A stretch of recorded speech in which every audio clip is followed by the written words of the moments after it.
Hi, I'm Talith, and like a lot of you, I've been casually running Landsraad Missions for a couple months now. I recently started on a new specialization and it got me thinking, is there a better way to do this? Which missions really are the fastest, and which ones should I skip?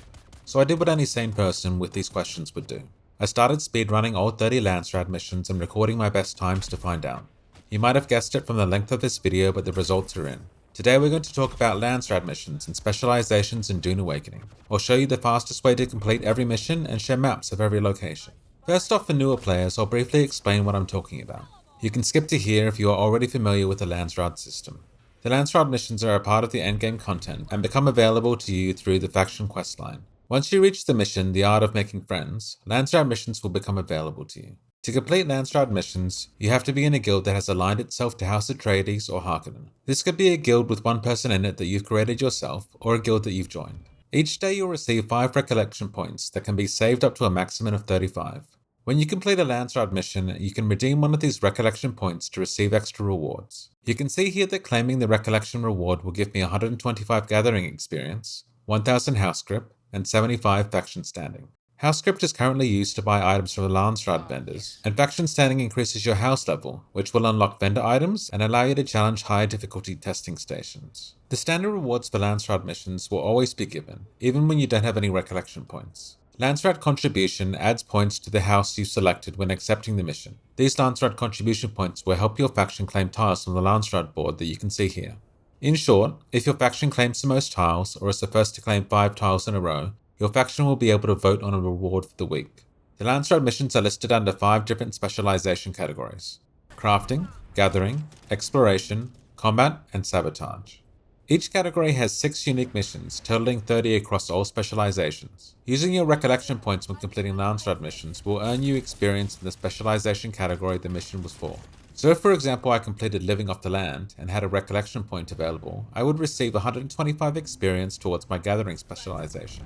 Completing Landsraad missions when you have recollection points is currently the only way to get specialization experience. Now let's talk about the specializations you'll be earning experience for. The higher level a specialization is, the more experience it takes to get to the next level. Once you get a specialization to level 70, the experience needed to get to the next level caps out at 624 or 5 missions per level. The order you choose to level each specialization is up to you, but some people prefer to spread their experience out evenly between all the specializations, and this is a valid strategy early on. Eventually though, you'll probably want to target specific unlocks in different specializations. For example, at crafting 30 and 31, you unlock another augment slot for your weapons, and at 87 and 88, you unlock a third augment for your weapons. Exploration increases vehicle speed at 20 and reduces the damage your vehicle takes at 33.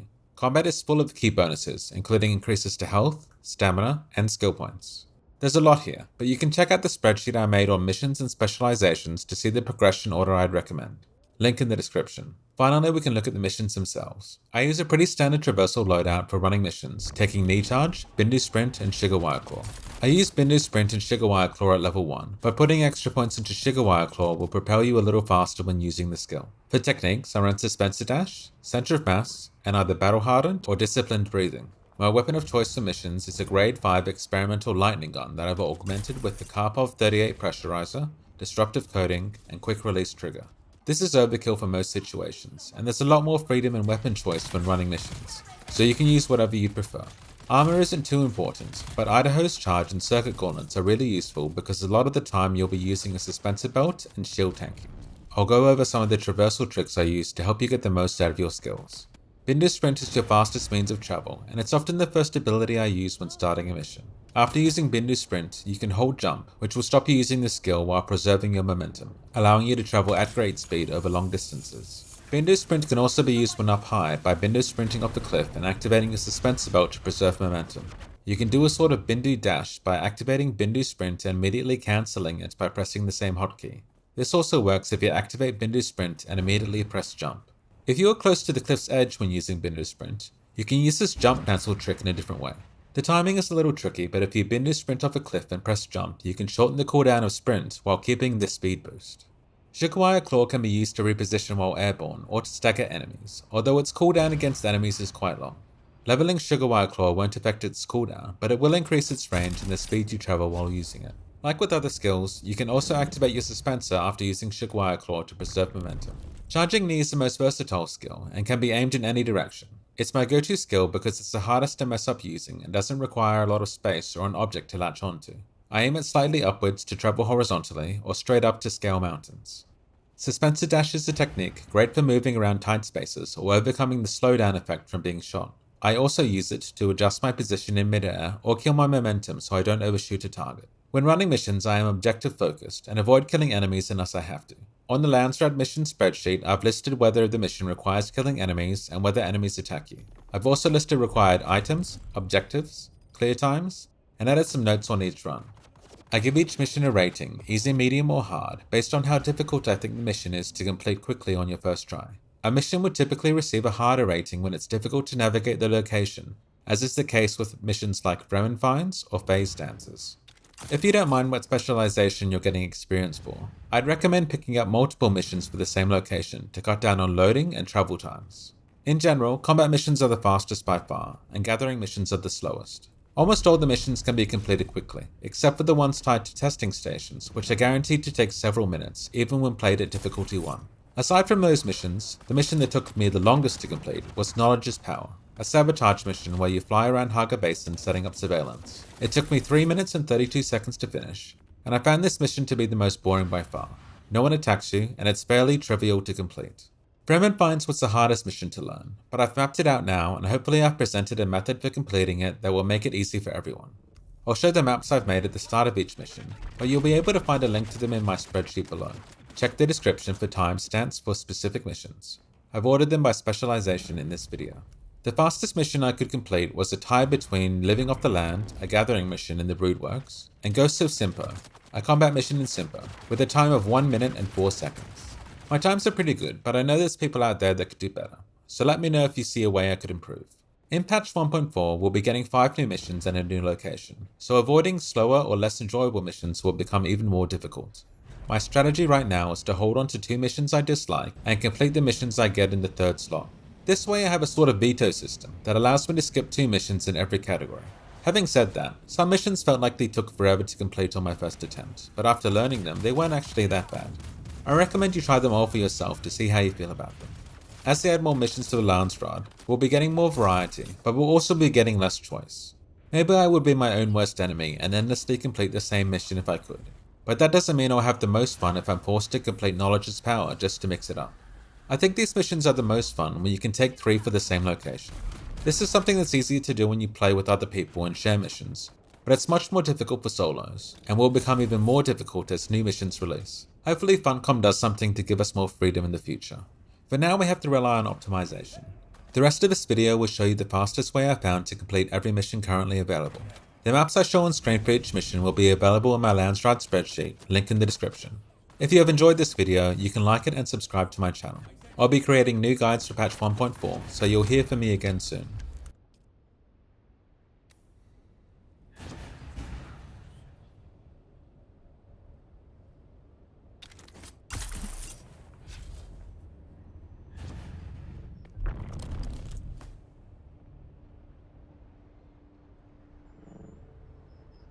Someone's here. I see someone. There's someone here.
Greetings, Fortnite.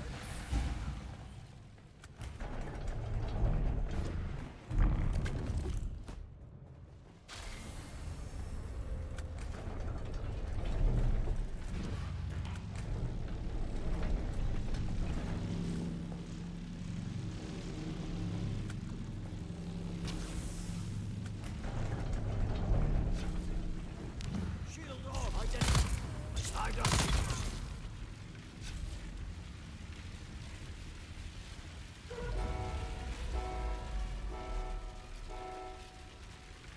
There's someone here. Identify you. They're here.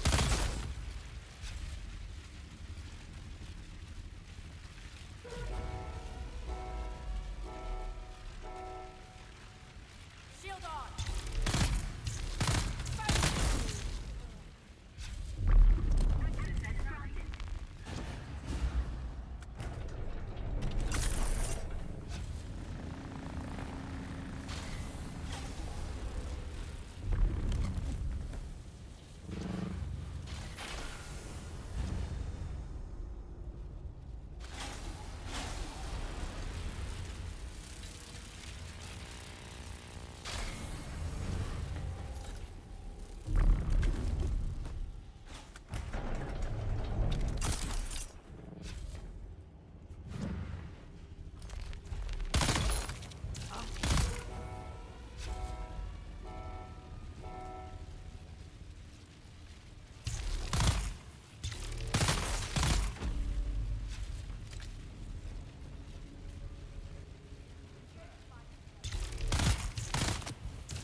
Access granted.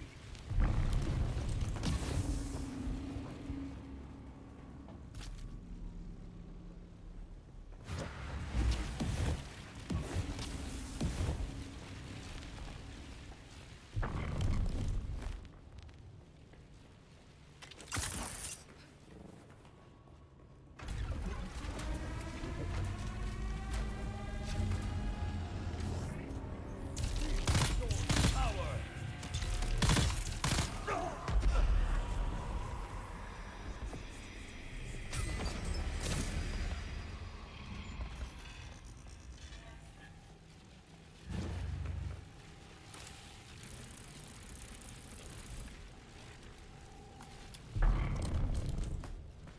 Greetings, Fortnite.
trespassing.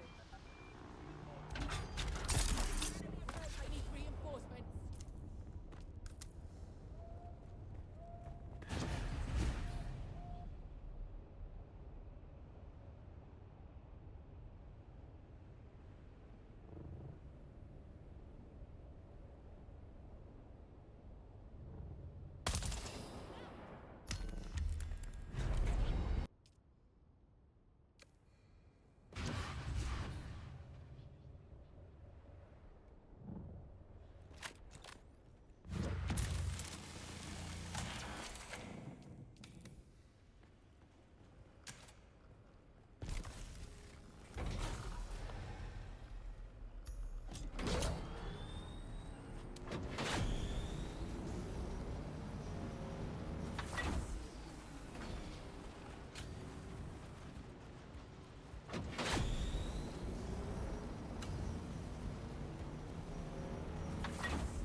here. Push back the enemy.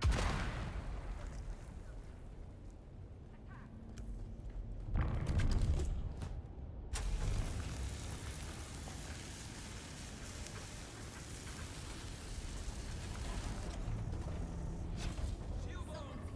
see someone. Hold on.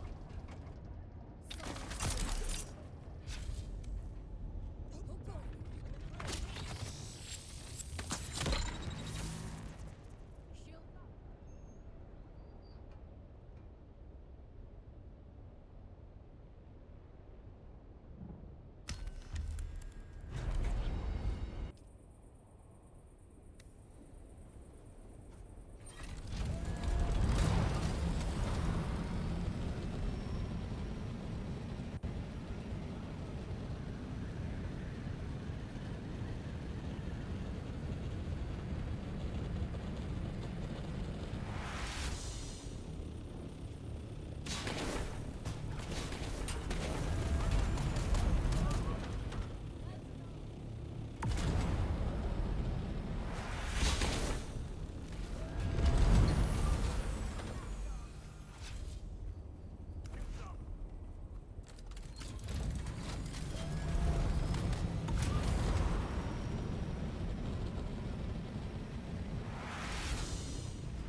Someone here.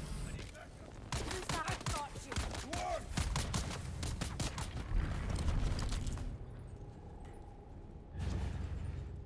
Identify yourself.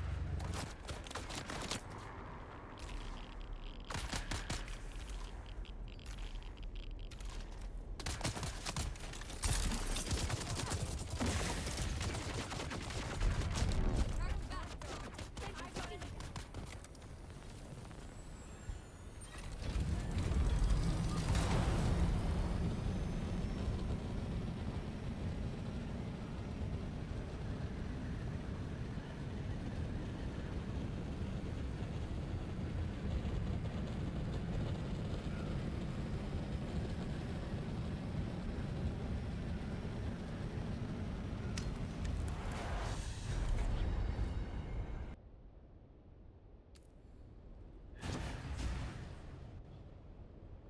Huh? Get up. Shield up.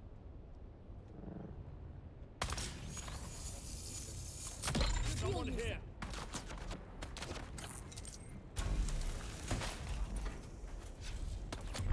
Someone's here.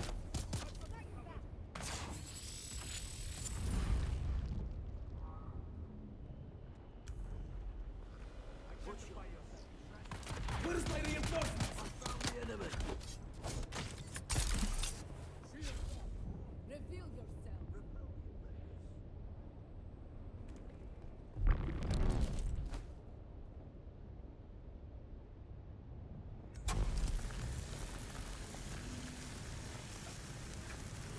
Someone here.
Welcome to Imperial Testing Station number 89. I am Dr. Brandon Hyde.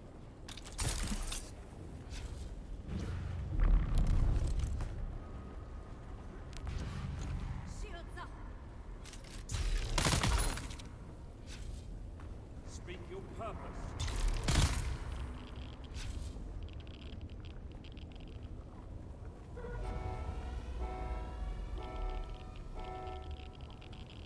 Shields on!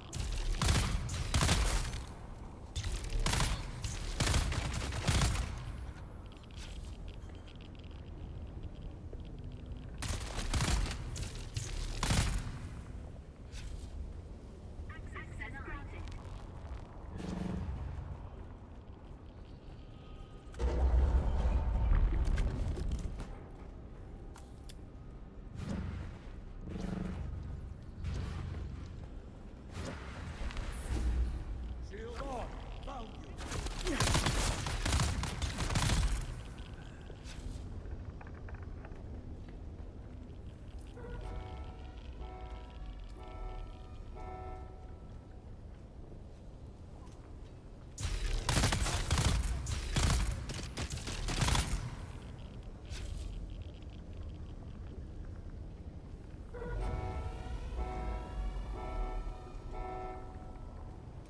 Shield on.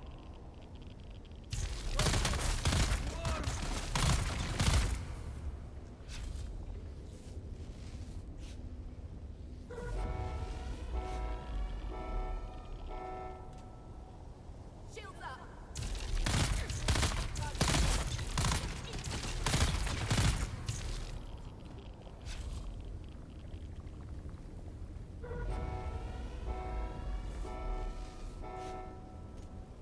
Shields up!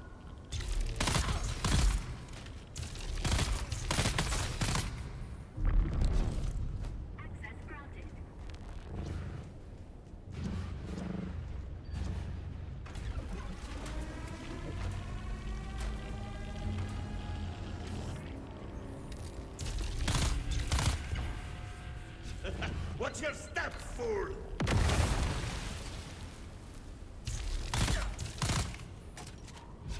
This will slow you down. Support me! Back off!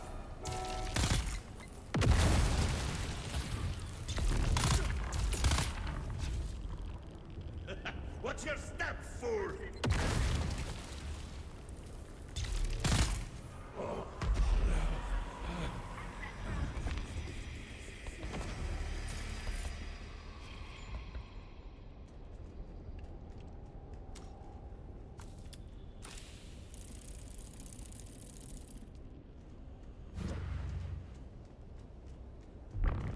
Welcome to Imperial Testing.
Hostile!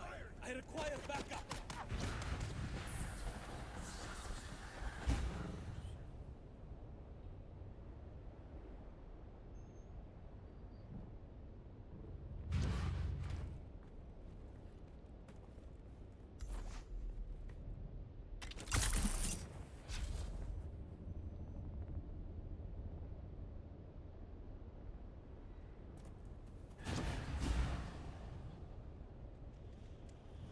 Shield off! Huh? I see.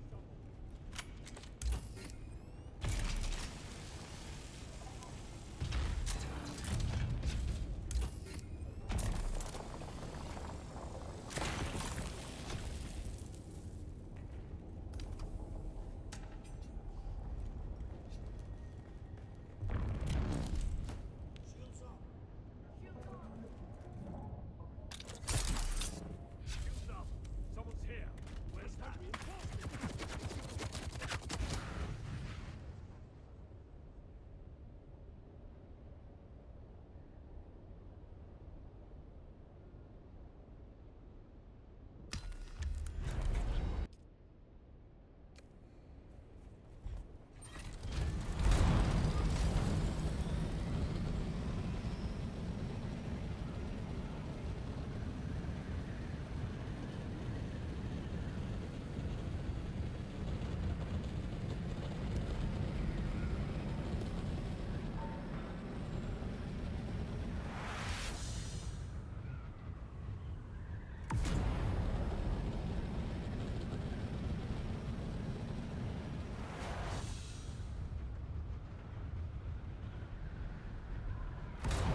Someone's here. Feel yourself.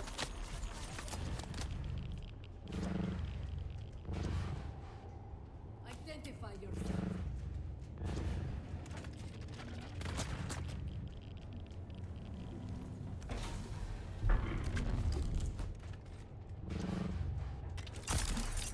Shields up. Where is everybody? Shield engaged.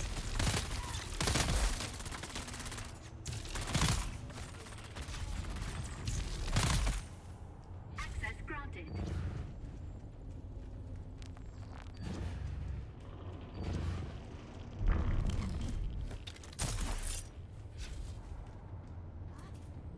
Identify yourself.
Enemy found. Where is everybody?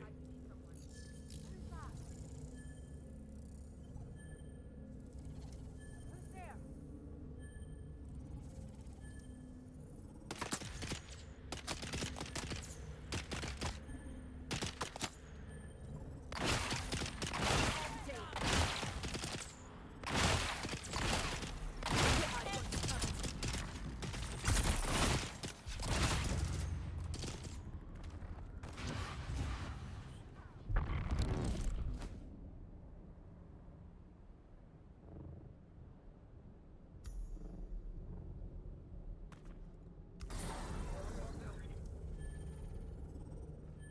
Who's that?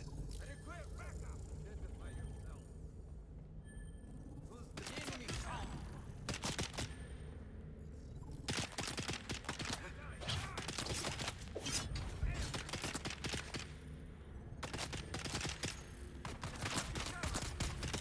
Get them! Interloper!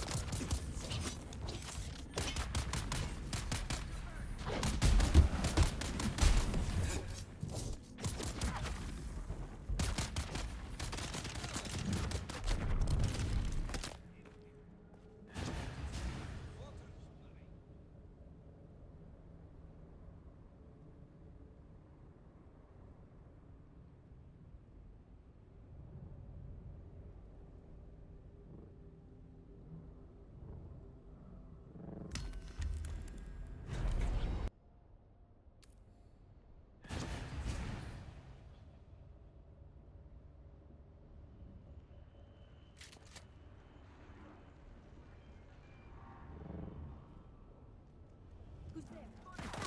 I need reinforcements. Bolton identified.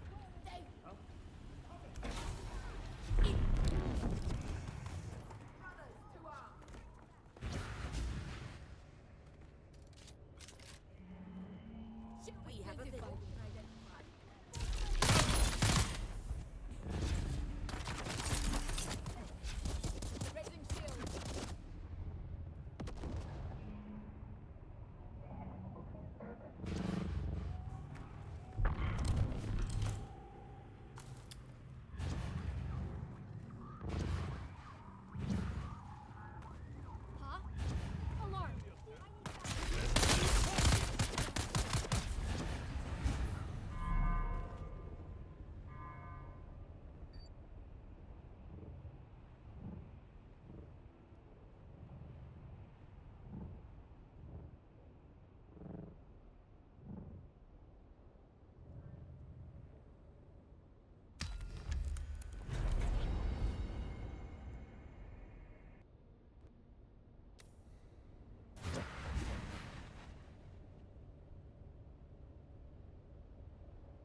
Someone reveal yourself.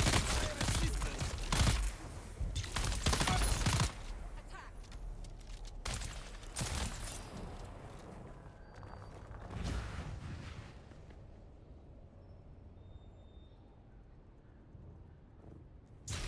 Shield off.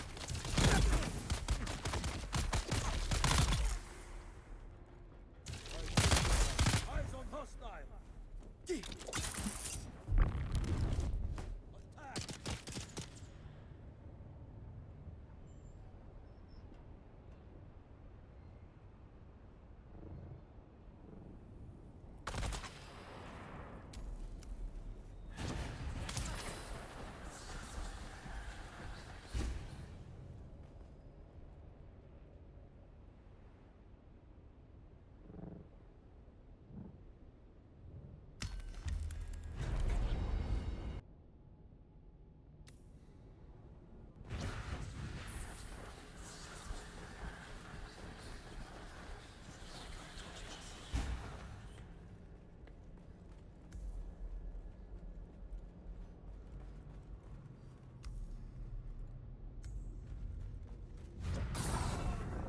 Found you!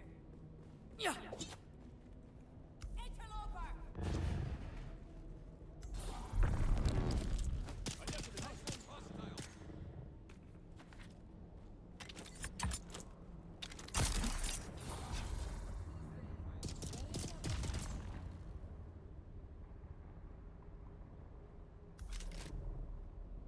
Someone.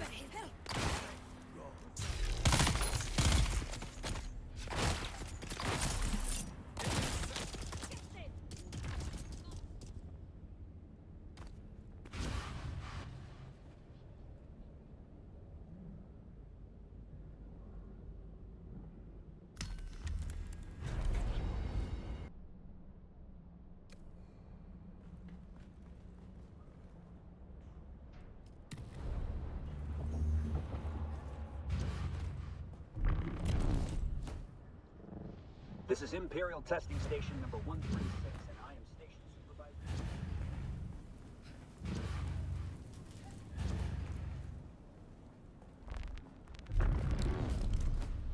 Shields up.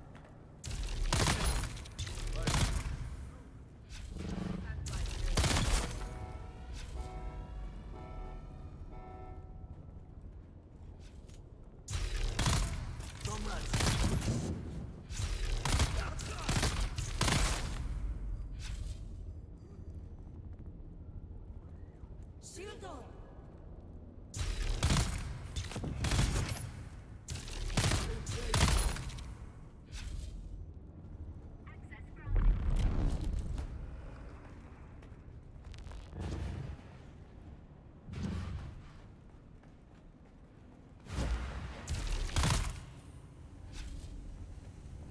Shield on!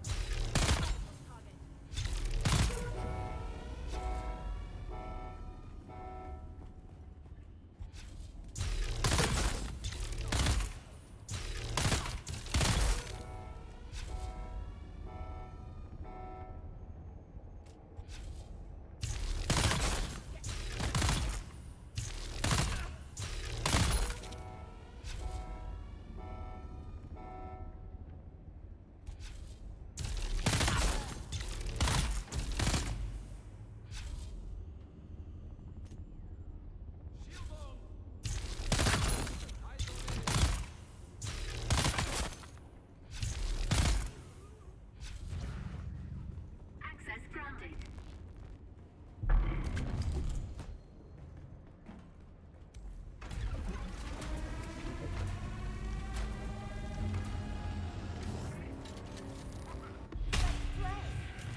This is Imperial Testing Station number 136.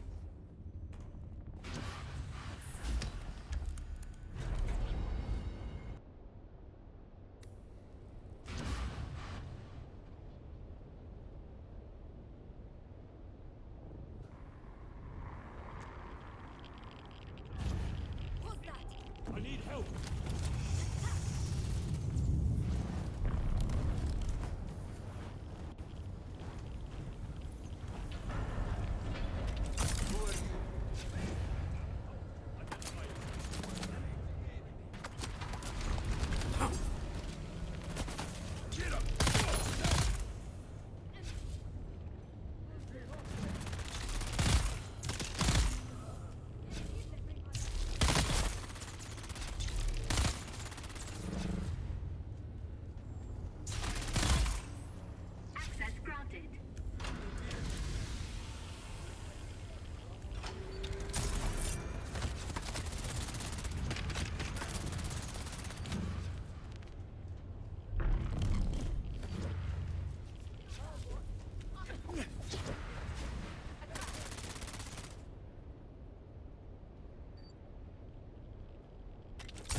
Not welcome!